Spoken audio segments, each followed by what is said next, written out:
It's Laura Eubanks of Design for Serenity with your grand reveal in Pasadena. Oh, goodness sake. So it was 6 days. And this had been cleared. This area is about 17, almost 1,800 square feet. Actually over 1,800 because there were boxwood hedges too that we took out, which opened up some more design space. But it was all the grass was cleared and we were left with dirt. So you all have been following along, the challenges we faced with having to literally move things one boulder at a time, 10 ton of them, one boulder at a time, one wheelbarrow at a time. We had a total of 15 yards of soil that we brought in here for mounding. We had 10 yards of chamois beige, 3/8, top dressing rock, 2 yards of burgundy lava, 3/4, and a basket, which is about a ton and a half of rubble, which is Baja Cresta. So my idea was I wanted to be mindful of the home and the historic aspects of the home. This home was built in the early 1930s. And what people I don't think often realize is back in that day, cactus and succulents were used a lot in landscaping because back in the day, I think folks had a better understanding of the fact that this is a desert. We live in a desert. So I believe it was the influence from the East Coast that brought in the lawns and the formal hedgery and all of those really, really thirsty things that frankly just aren't and really never were sustainable in our Southern California climate. So I have been after my client for the last 5 or 6 years, for as long as we've been coming here, to let me do a dedicated xeriscape kind of a garden here in this space. And it took her a while to get on board with it, but I don't think anybody can say that this isn't a lot more interesting than a lawn. This gets full, hot afternoon sun. So the plants that we chose will thrive in those conditions. And you can see that, I'm hosing things off, but I'm also doing my summer watering. Now, remember, when it gets really, really hot, most cactus and succulents go dormant to conserve their resources. So if you stand and pour tons of water on a plant when it's dormant, what's going to happen? It's going to rot. So we don't want to overdo it with the water. These have all been freshly planted on copious amounts of soil, so the drainage is awesome. But it's also a good idea to come out every few days and just kind of rinse everything off, rinse off those spider webs, the dust, the detritus, any little aphids. I mean, you can do a lot to prevent diseases and pest infestations just by regular sprinkling. So y'all get the idea on that.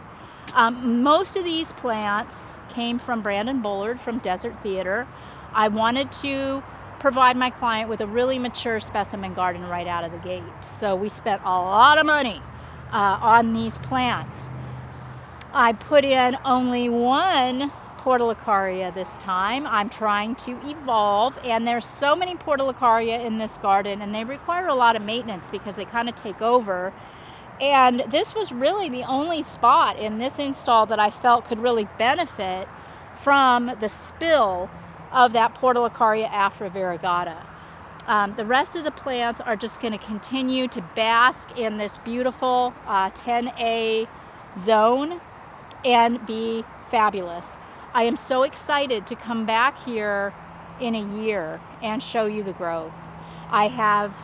I think I've done it, guys. I mean, I don't think we ever master anything completely, but I think I'm really coming along with my restraint. I feel good about it. I mean, really feels very sophisticated and restrained. I wasn't sure how this was going to go under these Australian willow trees. We had boxwood hedges all around those, and we took them out, and I'm like, is that going to be just really stark and way too much gravel? But I like it. I think it's a really beautiful, clean look. Also, our client's contractor's coming in, and he's going to be putting in 2 more steps across here. So this is going to be bricked out to about right here. What? yes, we can, you know, we might have some fun with terracotta pots, with cactus. Oh, that's a great idea. I love that. But the garden itself, this area here is donezo.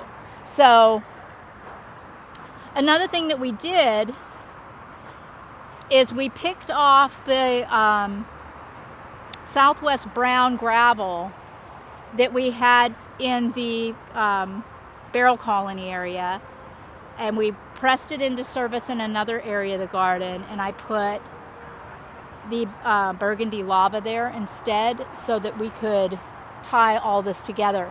My lava top dressing spilling is kind of my signature. I think it really breaks it up and adds a lot of depth and dimension, and really helps the plants pop. Greg has done some beautiful lighting. He's uplit all the trees and all of the main plants in the garden space. And yeah, this is just ready to be enjoyed for many, many years to come. We had a few leftover plants. We had some Hesper aloe and the rest of the portulacaria that I didn't use in my installation.